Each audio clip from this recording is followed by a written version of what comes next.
Hello, everyone. My name is Stacy Hornby, and I'd like to thank you for joining me today. For this presentation, I will focus on drug use disorders and overdose-related deaths as a major disease burden in the United States state of Alabama. Using data from the Global Burden of Disease Study, I will discuss who is most affected, how this burden differs between deaths and the DALYs, and the key risk factors and solutions that should be prioritized.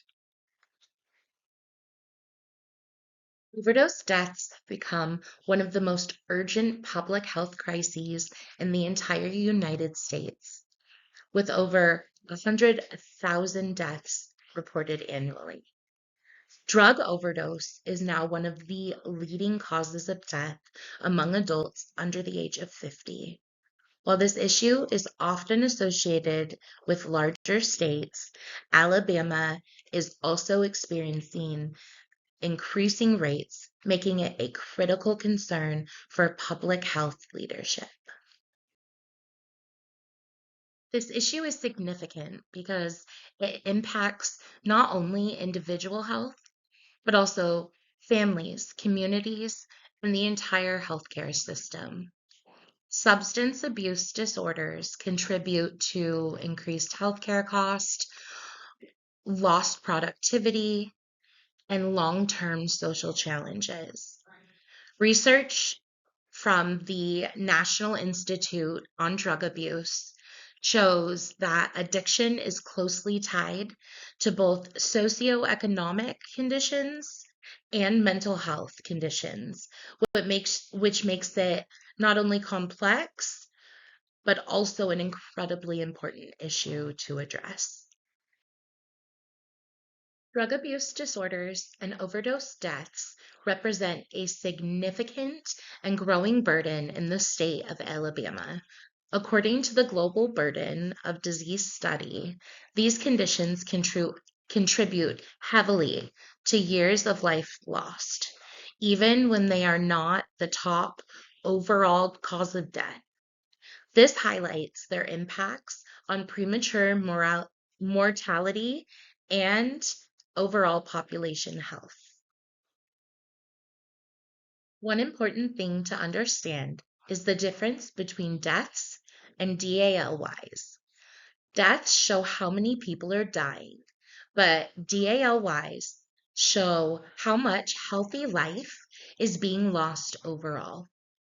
Data from the Global Burden of Disease Study shows that overdose deaths often occur at younger ages, which means individuals lose more years of life compared to diseases that affect older adults.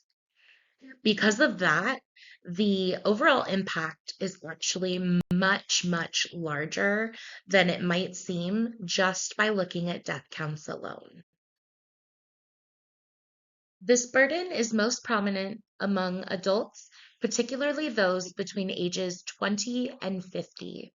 According to the CDC,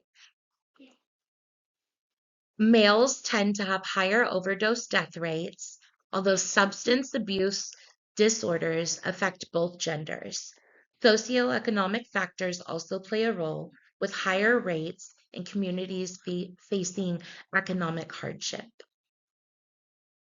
There are several risk factors that contribute to substance abuse disorder. Some of the common ones include opioid misuse, or even getting a prescription from a doctor and it turns into an addiction, underlying mental health conditions, and limited access to treatment and care. Also, socioeconomic stress as well.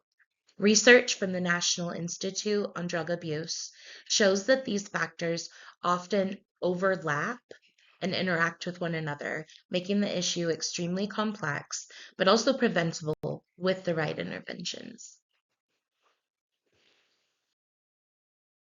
In order to address this burden, I believe that Alabama should prioritize prevention programs, expand access to mental health and substance use treatment, and improve public education as well. According to both the Centers for Disease Control and Prevention and the National Institute on Drug Abuse, these strategies are both cost effective and can significantly reduce both deaths and long term health impacts. In conclusion, substance use and overdose deaths represent a critical health issue in the state of Alabama. Data from the Global Burden of Disease Study shows that this burden is both significant and, more importantly, it is preventable. Investing in targeted interventions would improve health outcomes, reduce long term costs, and strengthen community health overall. Thank you so much for your time, and thank you for listening.